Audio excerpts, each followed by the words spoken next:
ഇനി നമുക്ക് കൈകൾ അഥവാ സ്ലീവ് കട്ടിങ്ങിലേക്ക് കടക്കാം. അതിനായി തുണിയിൽ ആദ്യം നേരെ ഒരു വര വരച്ചു കൊടുക്കാം. ആദ്യത്തെ വരയിൽ നിന്നും ഏകദേശം ഒരു 1/2 ഇഞ്ച് ഗ്യാപ്പിട്ട് ഒരു ലൈൻ കൂടി വരയ്ക്കാം. ഇത് കൈ മടക്കി തുന്നാനുള്ള തയ്യൽ തുമ്പാണ്. സ്ലീവിന്റെ ടോട്ടൽ നീളം 12 ഇഞ്ചാണ് നമുക്ക് വേണ്ടത്. അത് കൃത്യമായി മാർക്ക് ചെയ്യാം. നമ്മൾ ഇവിടെ ടോട്ടൽ നീളത്തിൽ 1 ഇഞ്ച് എക്സ്ട്രാ കൂട്ടേണ്ടതുണ്ട്.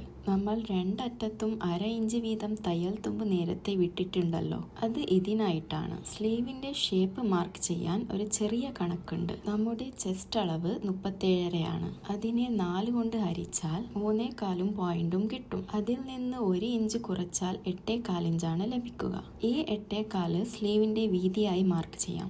ഇനി ആം ഹോൾ കുഴിവിനായി താഴേക്ക് 3.7 ഇഞ്ച് മാർക്ക് ചെയ്യാം. ഷേപ്പ് കൃത്യമാക്കാൻ 8.25ന്റെ പകുതിയായ 4 ഇഞ്ചിൽ ഒരു പോയിന്റ് ഇടുക. അതുപോലെ 3.7ന്റെ പകുതിയായ 1.25 ഇഞ്ചിലും ഒരു പോയിന്റ് ഇടാം. അതിൽ നിന്നും ഒരു 1/4 ഇഞ്ച് കുറച്ച് ആം ഹോൾ കർവ് ഷേപ്പ് വരച്ചെടുക്കാം. നമ്മൾ വരച്ച ആം ഹോൾ ഷേപ്പിന് 9.25 ഇഞ്ച് നീളമുണ്ടോ എന്ന് ഒന്ന് ടേപ്പ് വെച്ച് അളന്ന് നോക്കാം. ഇത് കറക്റ്റ് ആയിരിക്കണം. ഇനി സ്ലീവിന്റെ വട്ടം നോക്കാം. 11 ഇഞ്ചിന്റെ പകുതിയായ 5.5 ഇഞ്ചിൽ മാർക്ക് ചെയ്യാം. ഇതിനോടൊപ്പം സൈഡിൽ തയ്യൽ തുമ്പിനായി 2 ഇഞ്ച് എക്സ്ട്രാ കൂടി മാർക്ക് ചെയ്യാൻ മറക്കരുത്. മാർക്ക് ചെയ്ത രീതിയിൽ നമുക്ക് സ്ലീവ് വെട്ടിമാറ്റാം. ഇപ്പോൾ സ്ലീവ് കട്ടിംഗ് പൂർത്തിയായി. വേസ്റ്റ് ബാൻഡ് അഥവാ പട്ടി വെട്ടുമ്പോൾ നമുക്കൊരു എക്സ്ട്രാ പീസ് കൂടി വേണം. അതുകൊണ്ട് നേരത്തെ എടുത്ത അതേ അളവിൽ തന്നെ ഒരു പീസ് കൂടി കട്ട് ചെയ്തെടുക്കാം. ഹുക്സ് വെക്കാനും റിങ്സ് തുന്നാനുമുള്ള തുണി കഷ്ണങ്ങൾ കട്ട് ചെയ്യാം. ഇതിനായി ഏകദേശം 2 ഇഞ്ച് വീതിയുള്ള ഒരു കഷ്ണവും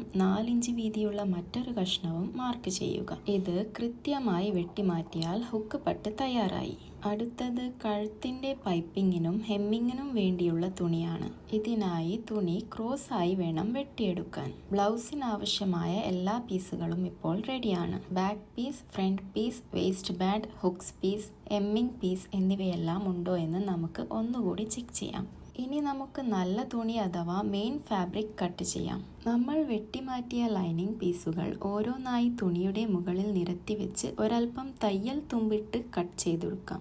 ആദ്യം സ്ലീവ് പീസുകൾ വെച്ച് നല്ല തുണി കട്ട് ചെയ്യാം. അതിനുശേഷം ഫ്രണ്ട് പീസുകളും വെട്ടിമാറ്റാം. അവസാനമായി വേസ്റ്റ് ബാൻഡും കൂടി വെട്ടിയെടുക്കുന്നതോടെ നമ്മുടെ ബ്ലൗസ് കട്ടിംഗ് പൂർത്തിയായി. എല്ലാ പീസുകളും ഇപ്പോൾ റെഡിയാണ്.